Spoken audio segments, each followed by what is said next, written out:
ایران دیماه 404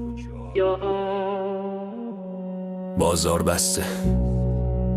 خطا کور، صدای ما لبریز از نور، مرگ بر دیکتاتور.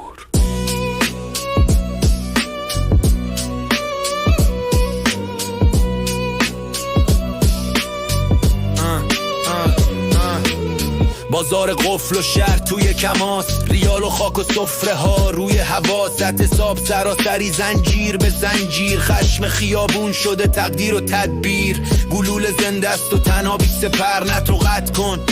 بیداریم تا سحر، حمله به بیمارستان، سلولای پر، نسل زد تو میدون بین قاب و غور، قصه از مهسا شروع شد و آتیش ننشست، دیگه پلای اسلحات کلن شکست، این یه جرقه نیست یه جنگ تمام ایار، وقتی جوون دیگه نمیکشه عقب از حساب. ایران پاشو غرب فقط تماشاچیه، پشت پرده های سیاه حقیقت جاریه، تحریم و سخن رانی سوچ تکراری، مردم زیر فشار غرق بیزاری، زن زندگی آزادی دیوار و لرزون، فریاد جاویچا تو کوچه پیچون، خطه ولی نبض ما میزنه هنوز، این یه بیداریه نه فقط یه شب و روز، دوباره سناری تکراری دست بیگانه، ولی جواب ما فریاد مستانه، ساعت 8 و پشت بوم لرزان، اتحاد ما فراتر از ترس اعدام، صدا از تبعید و جواب از کف شهر، نگاه به آینده گذشتیم از این قهر، رسانه قیچی میکنه حقیقت رو میبره، ولی این قاب کوچیک به این درد نمیخوره،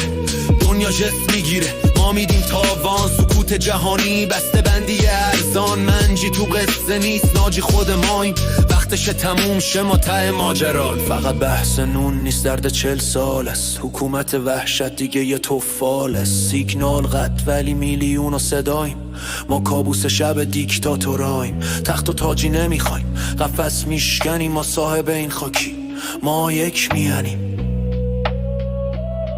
مرگ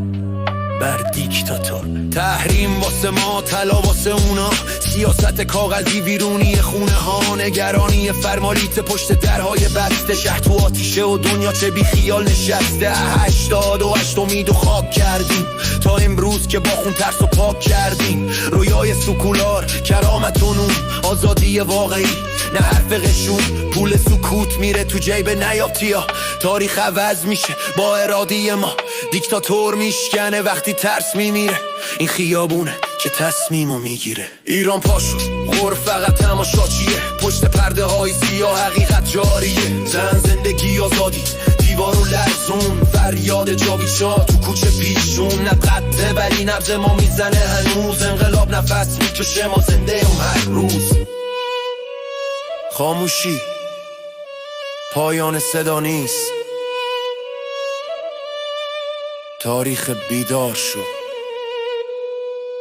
جاوید ایران، جاوید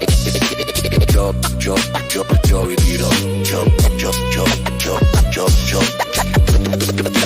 جاوید ایران.